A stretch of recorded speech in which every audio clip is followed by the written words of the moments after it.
Nadiem Makarim.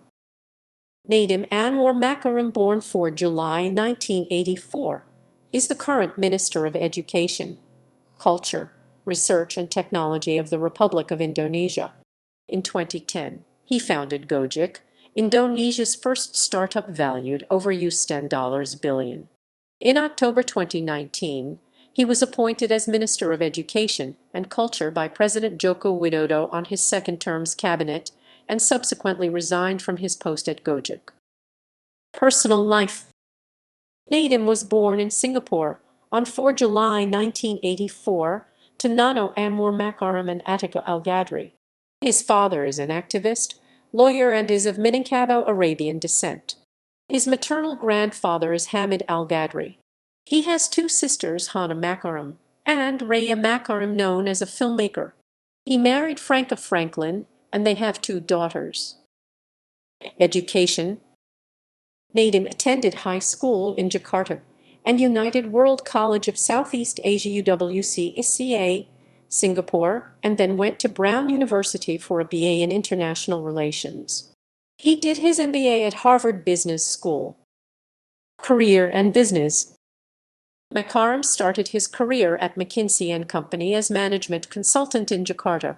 He left to co-found Zalora, an online fashion shop, then left Zalora to become Chief Innovation Officer at Kartuku, a payment service provider. McKinsey & Company 2006-2009. After graduating from Brown University in 2006, Nadiem decided to come back home to Indonesia and worked at McKinsey & Company. Nadiem worked as a McKinsey consultant for 3 years. Zalora Indonesia 2011-2012. Nadiem became co-founder and managing director for Zalora Indonesia in 2011.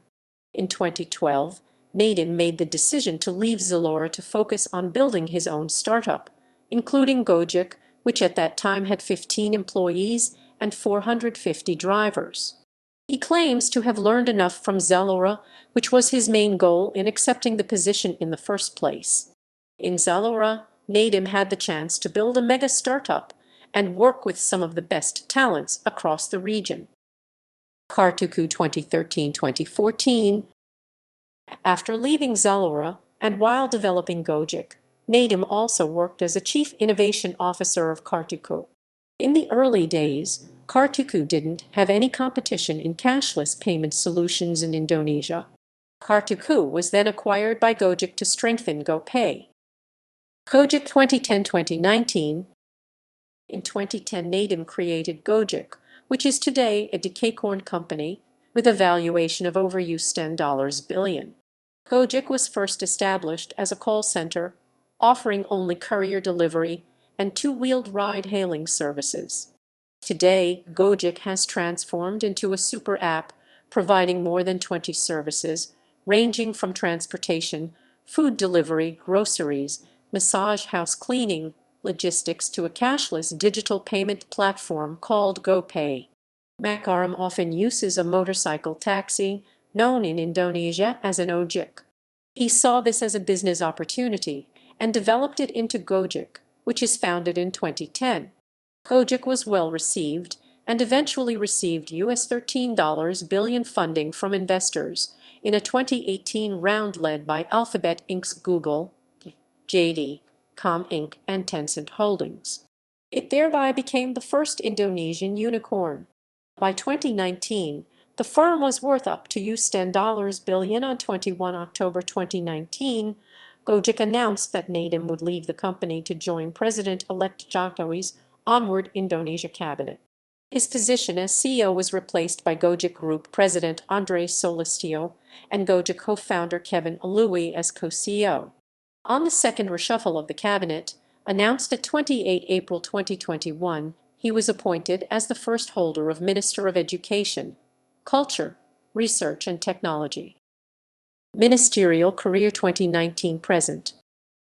Under Makarim's tenure as Minister of Education and Culture, a decree prohibiting Indonesian schools from enforcing rules mandating the wearing of religious attire was signed into effect on February 3, 2021.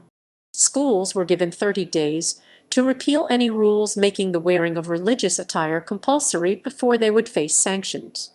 Makarim supported the ban, stating that whether a person should wear religious clothing is an individual's right. It is not the school's decision. Awards. In 2016, Nadiem received the Straits Times Asian of the Year award and was the first Indonesian to receive the award since it was first established in 2012. In 2018, Nadiem made it to Bloomberg 50 annual list of innovators.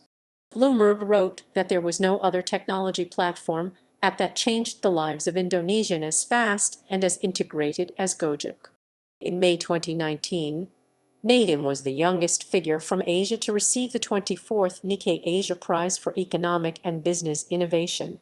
Nadiem doubled the prize to Rp 860 million and donated the amount as education scholarship for Gojek drivers' children. Gojek contributed Rp 55 trillion $85 billion towards the Indonesian economy, with the average income of Go Ride and Go Car partners increasing by 45% and 42% after joining Gojek, and culinary SME transaction volume increasing 55% after becoming GoFood merchant. In 2017, Gojek made it to Fortune's top 50 companies that changed the world, ranking 17th worldwide. In 2019, Gojek once again made it to Fortune's top 50 companies that changed the world and was the only Southeast Asian company to have been included twice in the list this year, leaping to number 11 out of 52 global companies.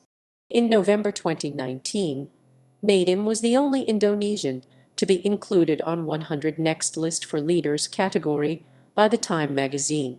Time's 100 Next list this year is to recognize the influence of rising stars who are shaping the future in their respective fields. International organizations. With Melinda Gates and the Minister of Finance of Indonesia, Sri Mulyani, Nadiem served as one of the commissioners of Pathways for Prosperity for Technology and Inclusive Development that focuses on helping developing countries to adapt with various new digital innovations that change the working culture. References